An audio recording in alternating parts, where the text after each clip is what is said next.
போன எலெக்ஷன்ல கூட நான் 10 மணிக்கு மேல வந்துட்டேன் பாவம் காமராஜ், கரெக்டா? அதே மாதிரிதான் கூட்டம். ஆனா இந்த முறை சரியா கரெக்டா வந்துட்டோம். இந்த முறை எத்தனை டிஆர்பி இருக்கட்டும், எத்தனை சாராய ஃபேக்டரி இருந்தாலும் இந்த முறை நமது எஸ்கே அவர்கள் குக்கர் சின்னத்தில் போட்டிடுறாரு. முன்ன 3வது அணி நாங்க, இப்ப முதல் அணியா நாங்க தான், கரெக்டா இல்லையா? ஆட்சி அமைக்க போகின்ற அணியின் வேட்பாளர் எங்களுடைய குக்கர் சின்னத்தில், ஆர்கே நகர்ல கிடைச்ச சின்னத்தில் அவர் உழைத்து வாங்கிய சின்னம். எனக்காக அந்த சின்னத்தில் போட்டிடுறோம். தயவு செய்து 500க்கும் 1000க்கும் அந்த சாராய காசுக்கெல்லாம் ஊழல் பணத்தை எல்லாம் நம்ம தொகுதி மக்கள் பெரிதாக எடுத்துக்கூடக்கூடாது. வர்றப்பெல்லாம் சொன்னாங்க அந்த சாராய ஃபேக்டரி எங்க வயல்லாம் கூட அங்கதான் இருக்கு, கருணாவூர்ல.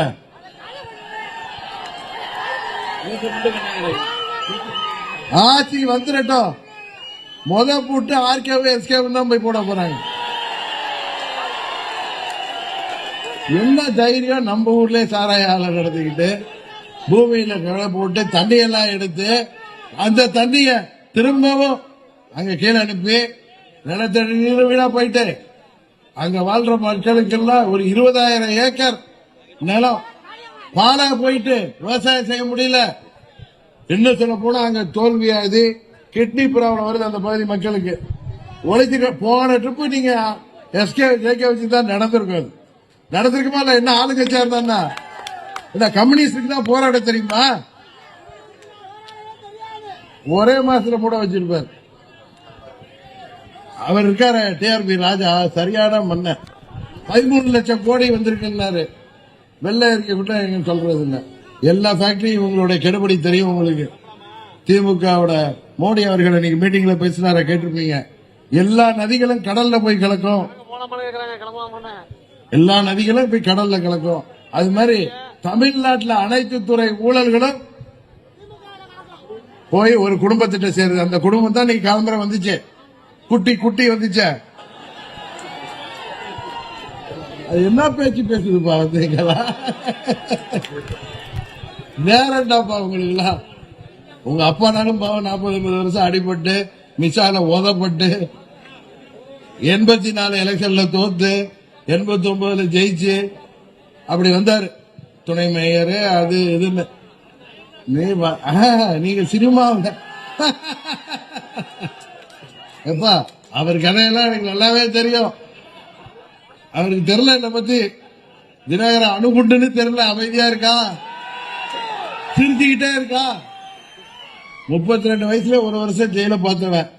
நரசிம்மராவ் கவர்மெண்ட்ல இந்த அமலாக்கத்துறையெல்லாம் பார்த்தவன். முத தமிழ்நாட்டில் பெறாவ என் மேலதான் கேஸ் போட்டாங்க, தெரியுமா தெரியாதா? ஒண்ணும் பண்ண முடியல.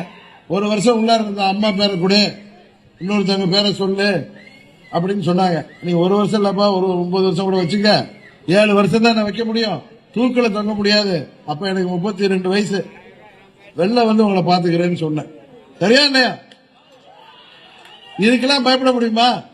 நம்ம மடியில கனமே இல்லை.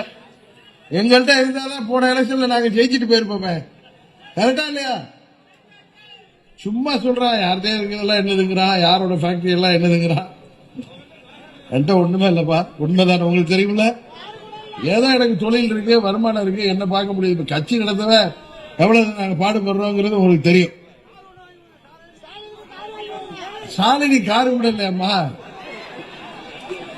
அந்த போறார ரேஞ்ச் ரோவர் யாருக்காரா, ஓசிக்காரம்மா அன்னைக்கு ஒரு நாளைக்கு. அதே மாதிரி இந்த குட்டி எதுக்கு அடிக்கடி துபாய்க்கு போகுதுன்னு கேளுங்க. அன்னைக்கு கரூர் சம்பவம், கரூர்ல 42 பேர் உயிர் விட்டாங்களே, அவங்க அப்பா போனாரு. நம்பாளுக்கு துபாயில இருந்து வந்தாரு தெரியுமா? ஏன்னா அந்த ஈரான் ஈராக் வர போய் கட்டிக்கு போட்டாரா, அவருக்கு அதெல்லாம் தெரியும். அவர் முன்ன நம்மள சொல்றாரு கைரமாட்டி சொல்லி, அவர் முன்ன தூக்க மாத்திரை போட்டு படுத்த கதையெல்லாம் எல்லாருக்கும் தெரியும். அவரை பத்தி எல்லா கதையும் தெரியும். அவர் எங்க போய் படுக்கிறாரு, எங்க வர்றாரு போறாருலாம் நம்ம நாயருக்கு இங்க எழுதி பேசல. ஏதோ நீங்க அரசியலுக்கு பேசுங்கன்னா அவர்கிட்ட கயிறை கொடுங்க, தூக்கு மாட்டி. ஆமா நான் தூக்கு மாட்டிங்கன்னு தான் சொன்னேன். உன் கூட வந்தாதான் நீங்க மன்னார்குடியில தூக்கு மாட்டி தொங்க விட்டுருப்பாங்க என்ன, கரெக்டா இல்லையா? அம்மாவால அரசியலுக்கு வந்துட்டு எங்க அம்மா உன்னை எம்பி ஆக்கினுச்சு, ராஜ்யசபாவுக்கு ஆனிச்சு. கரெக்டா இல்லையா?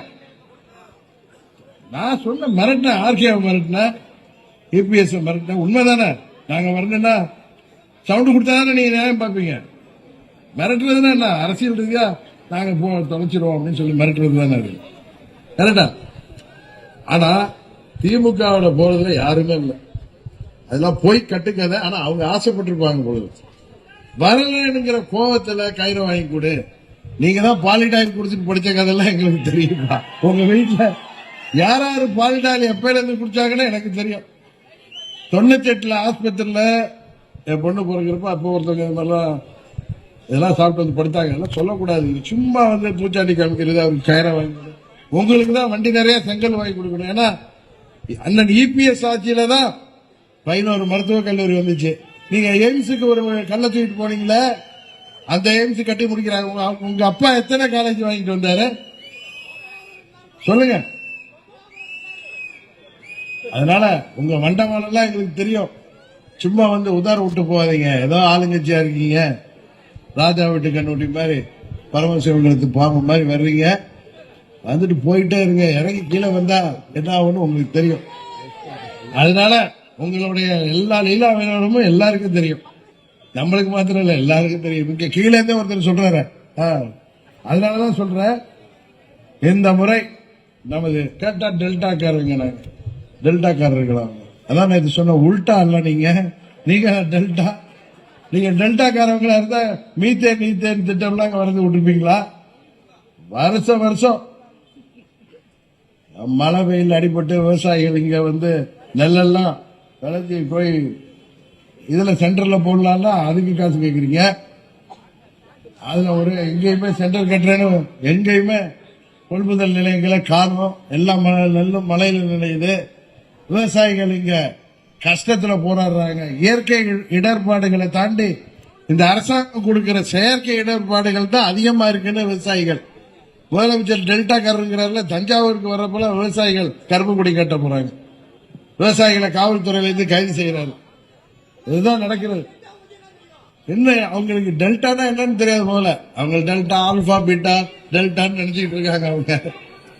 அவங்க சினிமாவை பத்தி தெரியும், அதுல உள்ள இத்தியாதிகள் பத்தி தெரியும். இதெல்லாம் தெரியுமா என்ன? அதனாலதான் சொல்றேன், இங்க வர்றதே இல்லை. நேற்று கூட அண்ணன் இபிஎஸ் எல்லா போட்டோ எடுத்து காமிச்சார். எல்லாம் அங்க ஆபீஸ்ல உட்காந்துட்டு பாத்துட்டு இருக்காங்கன்ட்டு. அதனால டெல்டாக்காரர்கள் டெல்டால பிறந்திருக்கலாம். அப்படி பார்த்தா இது மனுநீதி சோழன் ஆண்ட மண். தன் மகனே தவறு செய்தாலும் அவனை வந்து தேர் சக்கரத்தில் ஏற்றுறவன் மனுநீதி சோழன். ஆனா இங்க மகனுக்கு முடிசூட்டுவதற்காக தமிழ்நாட்டையே இன்றைக்கு அழைத்துக் கொண்டிருக்கிறது அந்த குடும்பம். அதான் உண்மை. அதனாலதான் சொல்றேன், இந்த முறை அந்த பண முதலைகளுக்கு, சாராய தொழிற்சாலை அதிபர்களுக்கு வாக்களித்தால் நமது மன்னார்குடி என்பது என்ன நிலைமைக்கு ஆகும் என்பது எல்லோருக்கும் தெரியும். அதனால உங்களுக்காக உழைக்கக்கூடிய, உங்களின் நன்மதிப்பை பெற்ற நமது தேசிய ஜனநாயக கூட்டணியின் வெற்றி வேட்பாளர்